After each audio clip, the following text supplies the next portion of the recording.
Today, September 26, 2020. The city, 29 palms. The city was named for the palm trees found there in 1852 by Colonel Henry Washington while surveying the San Bernardino baseline. A post office was established in 1927. Joshua Tree National Park, which lies just south of 29 Palms, was designated a national monument in 1936 and became a national park in 1994.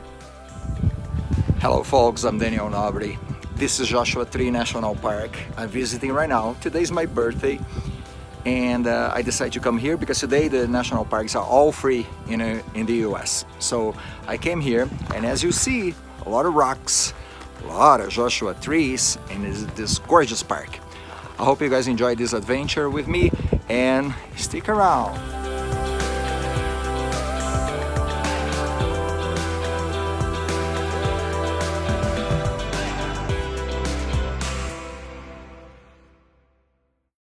In deserts, the presence of water, the rarest of desert commodities, allows life to flourish and provides an oasis for natural and human activity.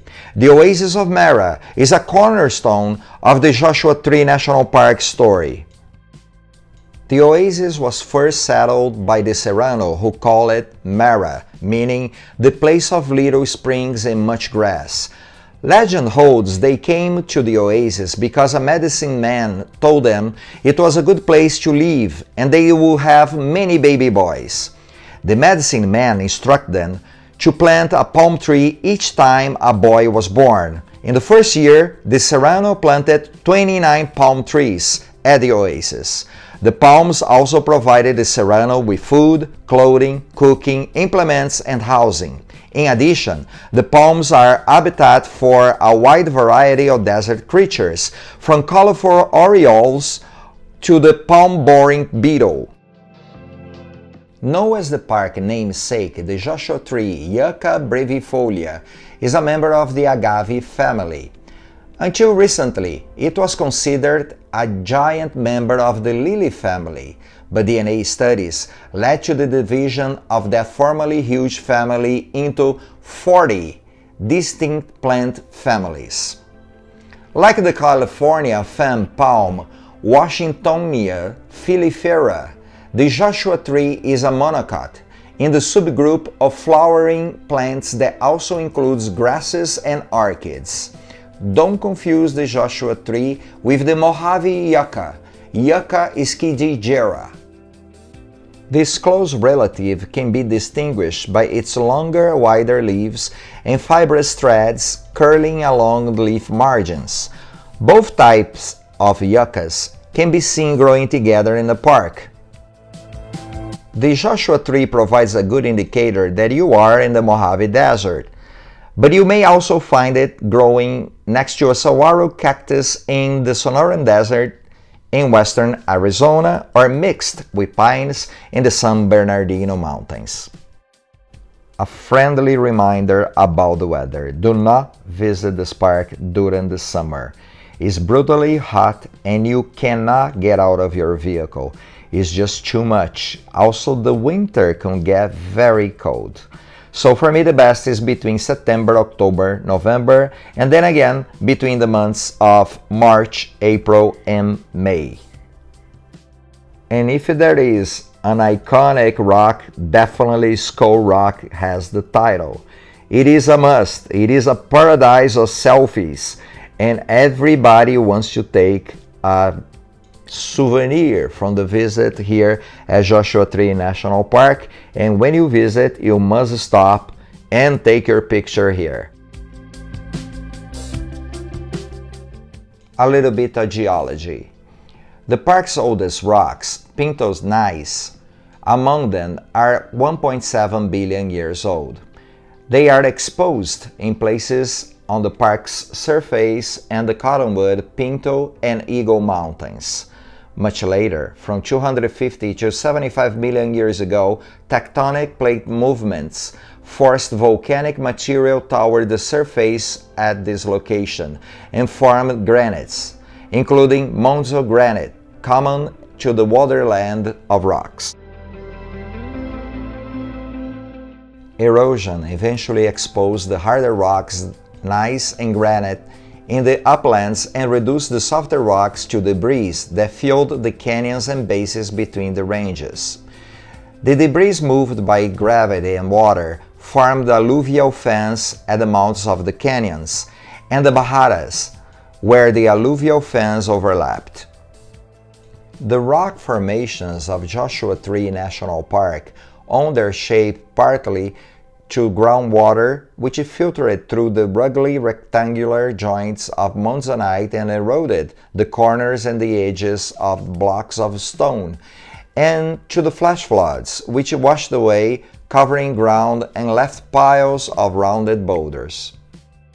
And here is the star of my show, the Greater Roadrunner, that can reach speeds of 20 miles per hour or in certain cases 26 miles per hour. This bird can fly but prefers to run. Animals that thrive in Joshua Tree often have special adaptations for dealing with limited water and high summer temperatures. Keys View. This popular destination, perched on the crest of the Little San Bernardino Mountains, provides panoramic views of the Coachella Valley and is well worth the 20-minute drive from Park Boulevard down Keysville Road. The lookout is wheelchair accessible. Look for the shining surface of the Salton Sea. Looking to the right, the Santa Rosa Mountains are behind Indio, and San Jacinto Peak behind Palm Springs. Further right, the usually snow-covered peak of San Gorgonio Mountain is clearly visible. The southwest side of the ridge drops nearly a mile in elevation into the Coachella Valley. The infamous San Andreas Fault, stretching 700 miles, runs through the valley. It can be seen below. On a really clear day, you might be able to see Signal Mountain in Mexico.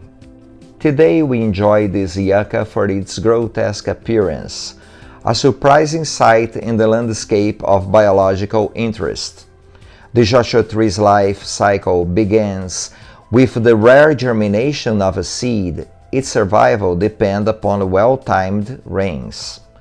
Look for sprouts growing up from within the protective branches of a shrub. Young sprouts may grow quickly in the first 5 years, then slow down considerably thereafter.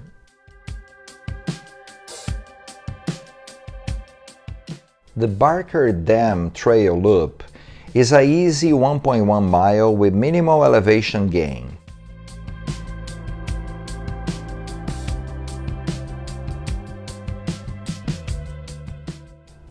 The presence of standing water brings a unique set of freshwater indicator species to this trail, which you'll see in and around Barker Dam.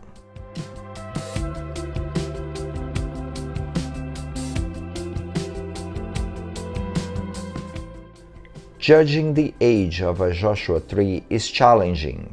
These trees do not have grow rings like you find on oak or pine. Some researchers think an average lifespan for a Joshua tree is about 150 years, but some of our largest trees may be much older than that. And don't forget to visit Joshua Tree National Park. Look for the website for more information. Thanks for Wikipedia. Thanks for the Facebook group Friends of Mojave Desert. To my friend Tristan Sapp and all other members of this fantastic group. I'm Daniel Nobre. Don't forget to subscribe to the channel and also to please leave your likes, okay? I see you guys on the next trip.